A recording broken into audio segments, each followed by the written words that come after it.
Hello Virgo, my name is Missy and I am here to read some astro charms for the month of July. So what we're going to do is pull some numerology cards and tarot cards to get a kind of general energy for the month, and then we'll pull some charms and read those as we would a transit reading, in terms of like the houses and so on. So we've got Virgo set on the first house.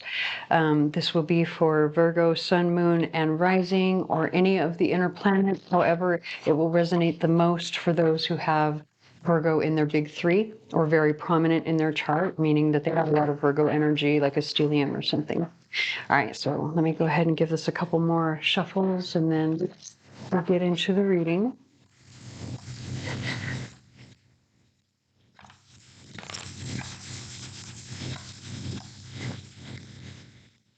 Look at all that orange.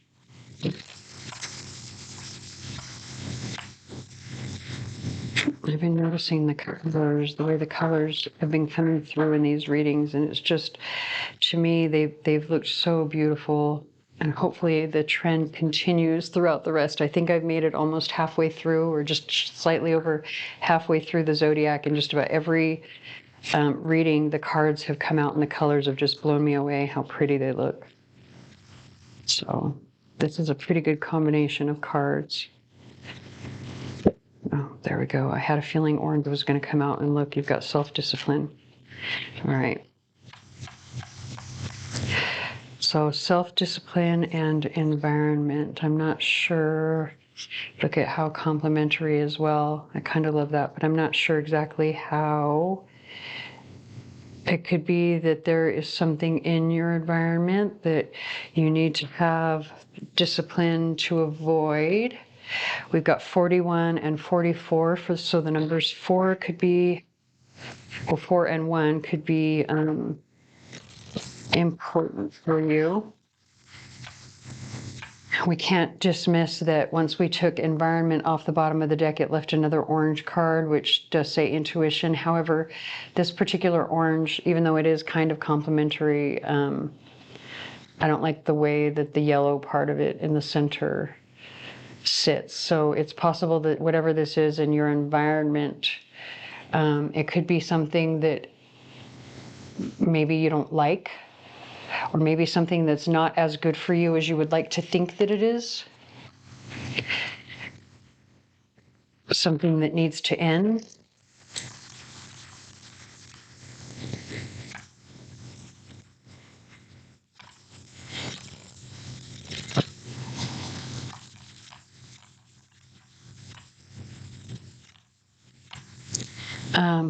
Interesting. We have Landslide by Fleetwood Mac playing in the background.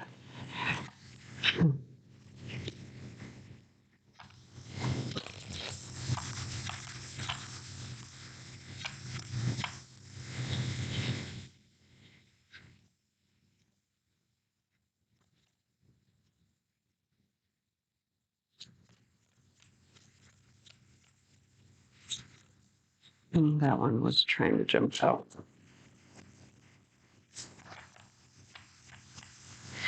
So now we have Justice on the bottom of the deck. And the King of Wands. So either there's someone in your environment, possibly a fire sign, who, maybe you need to have the discipline to stay away from or avoid in some way.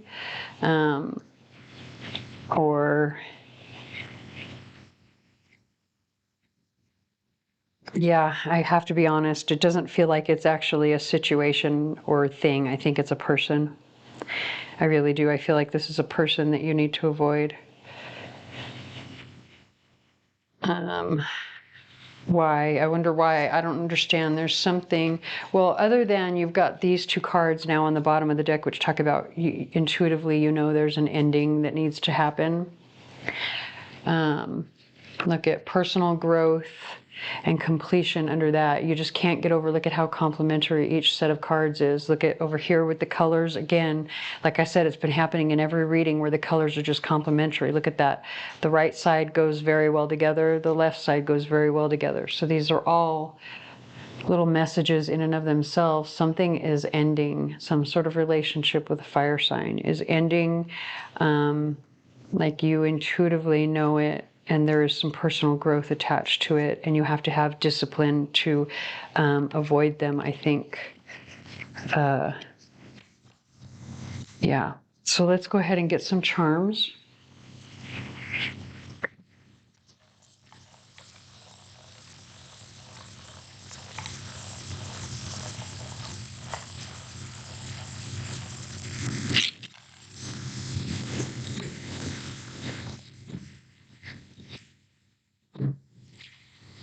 All right. So those are our letters. I don't really see anything. Well, it says okay. I don't know. I'll let you figure out the words. So here in the center, though, we have, let me just turn those over. Okay, so we have the charm that says smile. It's the same in all languages. So what that tells me is that, and then look, you've got the rose sitting over the first house. You know, I feel like, interesting, I feel like there may be someone, like, because this is sitting in the very focus of this particular reading. So this is what you need to focus on. And it's telling you to try to focus on being happy, right? But then you've got this rose here. And for me, this rose always talks about like romance, you know, like, or it could be friendship as well. But I just feel like because it's in full bloom, this is like, you know, romantic feelings that are in full bloom. So maybe it, you know, this ending either happened or is happening because it's time for you to meet someone new. I think it's possible you may not want this to end, only because you've got this lizard here in the second house, which is the house of your values. Not just the money that you have, but this is like your personal values, the things that you value, or the ideas or ideals that you value, right? And so you may value this person, and maybe that's the reason. There may be something about this person, something that they have or whatever, that is very valuable, but you still need to avoid them for some reason. I'm not sure why yet, other than it has to end so that you can meet somebody new. Or it had to end so that you could meet someone new. Like it was supposed to be that way for whatever reason.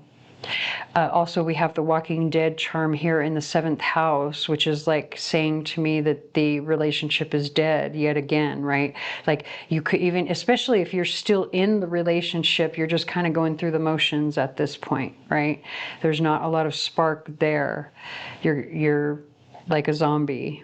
Or they are like a zombie. One of you is like a zombie. So that's the reason that it had to end in order for you to meet this new person.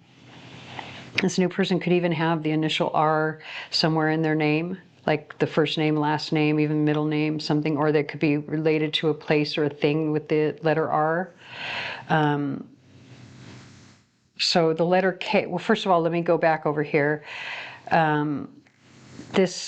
The lizard here in the 2nd house, it was upside down. So that tells me you're not really being creative, or you're not really like using your creativity to your advantage. So maybe that's costing you financially or something. And then you have the owl here in the 4th house, which is, you know, it came out like this, which tells me there's some lesson that you're not seeing, that you're trying to avoid, right? Because that's what the owl is about, wisdom, and you see that pencil on his head, right? So he's getting ready to teach you something.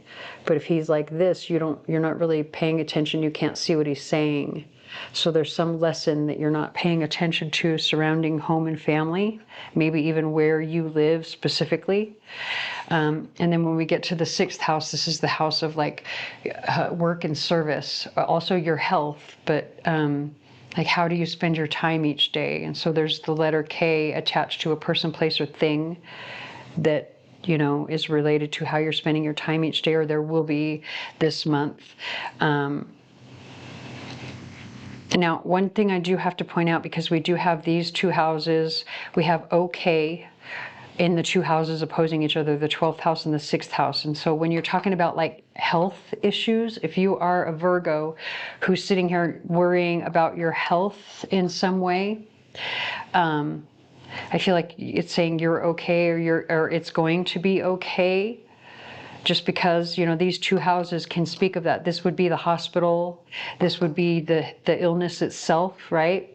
And now I'm not saying don't go to the doctor. Oh my God, let me get to my disclaimer real quick. I've been trying not to do it because I hate it so much, but I am not a doctor, lawyer, or accountant, okay?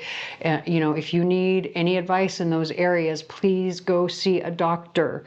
Don't be going, oh, well, I feel sick, but Missy said I'm going to be okay, so I don't need to go. No, if you feel sick, go to the doctor, then you'll be okay. That's the advice. Go get help. And I don't mean to sound so fervent or whatever, aggressive about it, but you know, you just never know. There might be some people who will just think that they're going to be okay because I said it, and that's not. You have to be proactive in your own life and take care of yourself. So if this is something you're worried about, definitely go to the doctor, but I think once you do, you're going to be okay. Okay, and so then we have the 8th house. We have which one is this? Oh, this is the water rune. I couldn't see it. I'm getting old. My eyes aren't that great. So this is the water rune. So when it comes to like endings and joint resources, there's a lot of like, okay, and look at the way this is opposing too, because remember here when I said you're not really using your creativity and that could be affecting you financially. Maybe your emotions are the reason why, because you're just not feeling it, which totally makes sense. Like if you're not feeling it, you know, you're just not feeling it, so you are having a hard time creating or going out there and working. Don't sit in that energy for too long, because this is the 8th house where, you know, it's the house of like endings. The water rune in this house can talk about, you know, money flowing out just as quickly as it's coming in, because water does flow and it's hard to contain water, right? So that also stands for your emotions as well, because this house is the house that's really deep, where you can even go to seek counseling when you have placements or whatever happening in this house in a transit chart, right? Like that could be the advice there. Like maybe you know, counseling would be a good thing because the emotions are flowing maybe a little too freely. Take it however it resonates for you. Again, I'm not a doctor. Please seek a professional in these areas. Counseling is always a good thing. Don't ever be ashamed of it. Don't ever be ashamed of any mental health diagnosis or illness that you have. You know, be proactive and take care of yourself. Okay, so for the 9th house, we don't really have anything, but for the 10th house. Now, what's interesting to me about this 10th house is that we have the $50 bill with a charm that says, be kind, be free, be true, be brave, be thoughtful, be happy, be thankful, be compassionate, and then the letter E.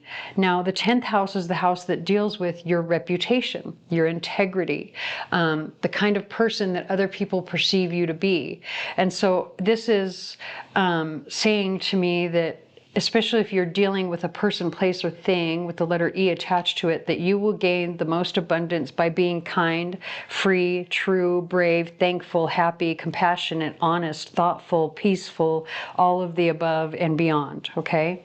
We don't have a whole lot with the exception of the angel wing and oh, I guess that's just some extra little piece of something, but we have the angel wing coming in to the 11th house.